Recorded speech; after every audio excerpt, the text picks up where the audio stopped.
Hello guys, welcome back my channel UC technical. जैसा कि आपको मालूम ही है, अपने इस चैनल पर मोटर क्लेम से रिलेटेड, कार टेक्निकल से रिलेटेड मैक्सिमम वीडियो काफ़ी सारे भाई लोग का कॉल्स आए और बहुत सारे कमेंट्स भी आए।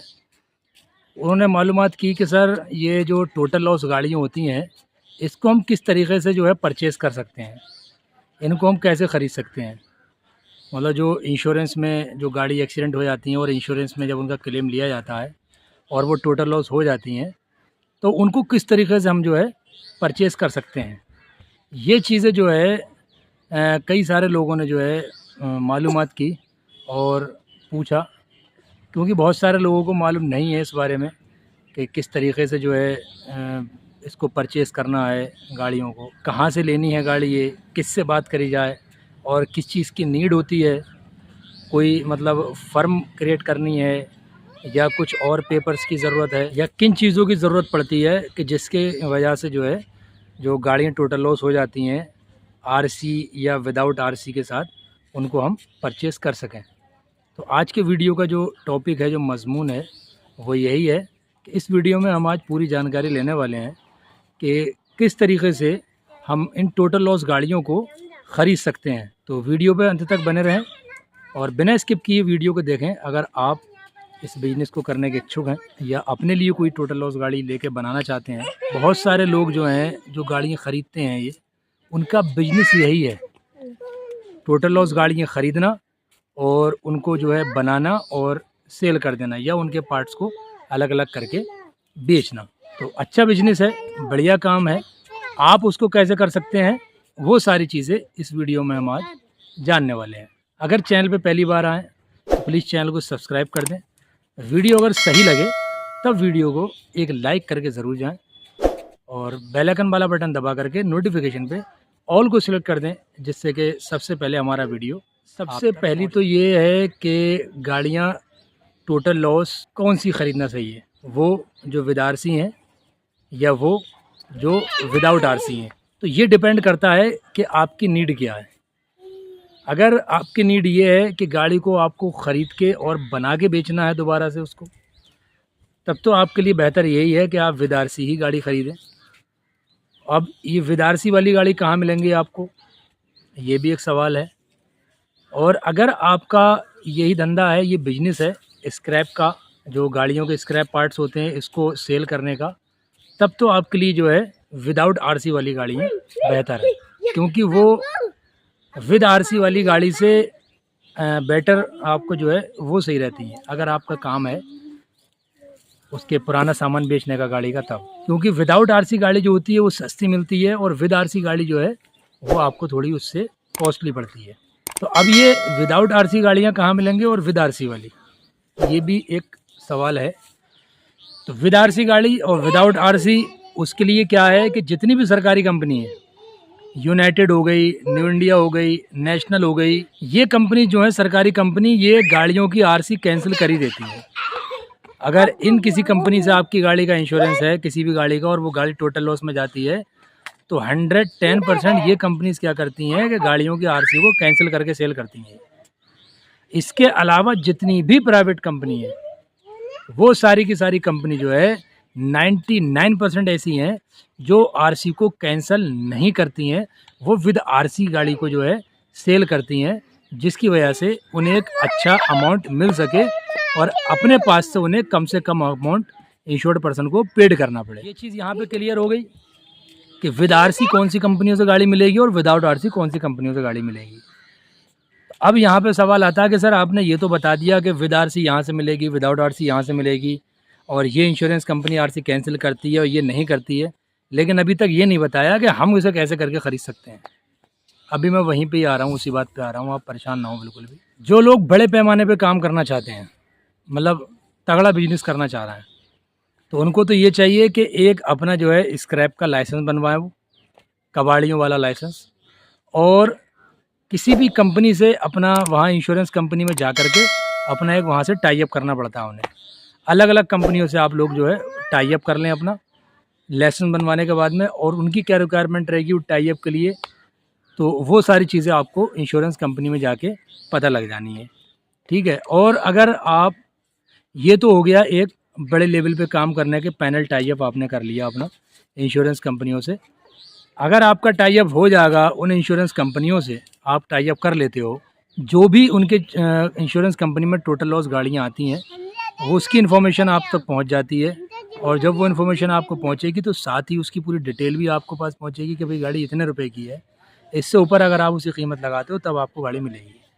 इसी तरह आप जैसे कितने वहाँ पे जो है और टाई अप स्क्रैपर्स हैं, तो उन सबको वो इन्फॉर्मेशन पहुंचती है और सब अपनी अपनी जो भी उसमें इंटरेस्ट होते हैं, जिसको भी कीमत लगती है कि भाई इससे ऊपर लेने की है, वो तब अपनी उसमें बेट लगाते हैं। और उसके बाद इंश्योरेंस कंपनी को जो सबसे हाईएस्ट प्राइस कोट करता है उसको वो गाड़ी हैंड ओवर कर दी जाती है।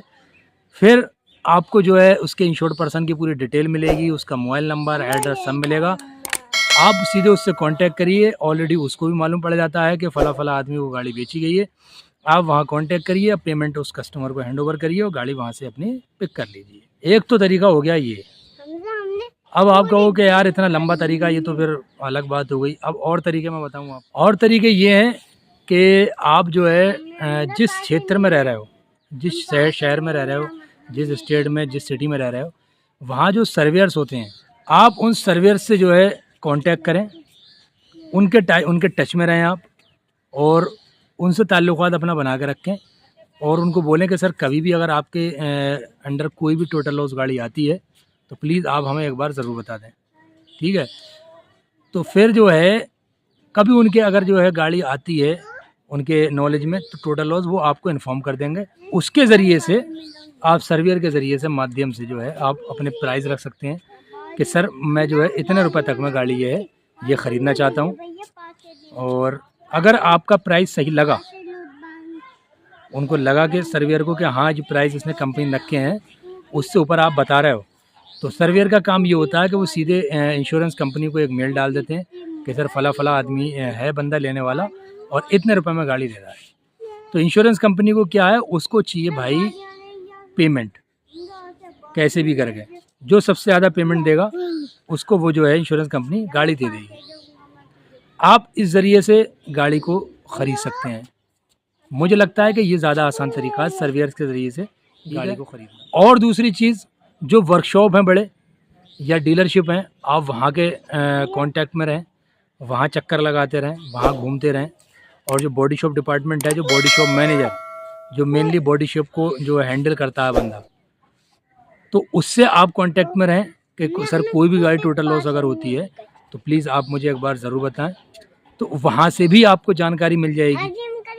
तो ये दो तरीक़े जो मैंने आपको लास्ट वाले बताए, एक सर्वेयर्स के ज़रिए, भाई कई बार ये क्या होता है कि सर्वेयर से आपका कांटेक्ट नहीं हो पाता है, लेकिन वर्कशॉप से आप आसानी से कांटेक्ट कर लेते हैं क्योंकि आपके लोकल में है, वो आपके अपने शहर में है और वहाँ काफ़ी सारे लोग आपके अपने मिलने वाले, जान पहचान के भी रिश्तेदार, अजीज़ अक़ारिब निकल जाते हैं, उनके ज़रिए से वहाँ जान पहचान बढ़ जाती है।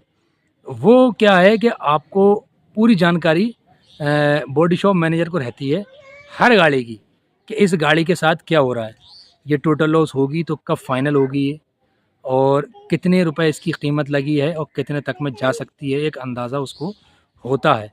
और काफ़ी हद तक ये भी पता होता है कि ये गाड़ी आपको मिल सकती है या नहीं मिल सकती है और कितने रुपए में मिल सकती है।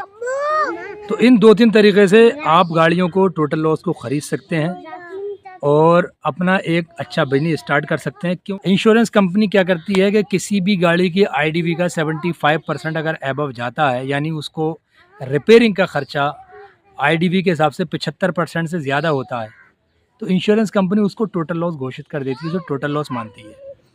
और काफ़ी सारी गाड़ियाँ ऐसी होती हैं जो रिपेयर हो जाती हैं, ठीक है। और एक सवाल यहाँ पे ये आता है कि यार कि गाड़ी क्या वो टोटल लॉस जो होती हैं वो हमारे नाम पे ट्रांसफ़र हो जाएगी? बिल्कुल होगी, उसमें कुछ थोड़ी ना बिगड़ा है। जो नॉर्मल गाड़ी कोई सेकेंड हैंड आप ख़रीद रहे हो, उसी तरीके से सेम इसका सिस्टम है ट्रांसफ़र करवाने का। लेकिन जब आप गाड़ी ख़रीद लेते हो, गाड़ी ख़रीदने के बाद वक्त पे जो है इंश्योर्ड पर्सन जो होता है उससे एक आपका एग्रीमेंट होता है कि भाई इतने दिन तक में मैं गाड़ी बना लूँगा और इतने से इतने टाइम के लिए आप मुझे थोड़ा सा मोहलत दें, वक़्त दें कि मैं अपनी गाड़ी को रिपेयर करके और उसको जो है फिर अपने नाम पे ट्रांसफ़र करा लूँगा। तो उम्मीद करता हूँ कि बात समझ में आई होगी आपकी। अगर नहीं आई है या कुछ और जानकारी लेनी है तो प्लीज़ मुझे व्हाट्सएप पे आप कांटेक्ट कर सकते हो, या डिस्क्रिप्शन में मेरा व्हाट्सअप का नंबर है, वहाँ से आप मुझसे सीधे कांटेक्ट करो। मैं और कोशिश करूँगा बताने की आपको। फ़िलहाल जिस तरीके से मैं करता हूँ मैंने वो आपको बता दिया कि इस तरीके से मैं गाड़ियाँ ख़रीदता हूँ। वही सर्वियर्स के ज़रिए, क्योंकि मेरा स्क्रैप का मेरा तो है ही नहीं लाइसेंस। मेरे यहाँ जो अपनी गाड़ी है मेरे यहाँ पे वर्कशॉप में आती हैं, तो मैं तो उनका अगर मुझे लगता है कि गाड़ी बन सकती है बाद में, मैं इसे बना डालूँगा और आरसी कैंसिल नहीं हो रही है इसकी, और तब मैं उसका जो है पैसे उसका कोटेशन दे देता हूँ सर्वियर्स के थ्रू कि सर इतने रुपए तक मैं गाड़ी जो है मैं ले लूँगा ये। अगर उनको मेरे रेट समझ में आते हैं इंश्योरेंस कंपनी को, तो गाड़ी मुझे मिल जाती है। और दूसरी जगहों से भी इसी तरीके से ख़रीदता हूँ मैं, तो मैंने वही आपको बताया। अब प्रोफेशनली मेरा काम ये नहीं है क्योंकि, तो इसलिए मुझे मालूम नहीं है पूरी तरीके से और क्या तरीका होगा। फ़िलहाल जिस तरीके से मैं गाड़ियाँ ख़रीद रहा हूँ वही तरीका मैंने आपसे यहाँ पे साझा कर दिया। अगर जानकारी सही लगी हो तो प्लीज़ एक लाइक करके ज़रूर जाना। चैनल पे पहली बार आए हो चैनल को सब्सक्राइब कर देना, साथ ही बेल आइकन वाला बटन दबा करके नोटिफिकेशन पे ऑल को सिलेक्ट कर देना, जिससे कि सबसे पहले हमारा वीडियो आप तक पहुँचता रहे। मिलते हैं फिर किसी नेक्स्ट वीडियो में नेक्स्ट टॉपिक के साथ में। दुआ में याद रखना। जय हिंद।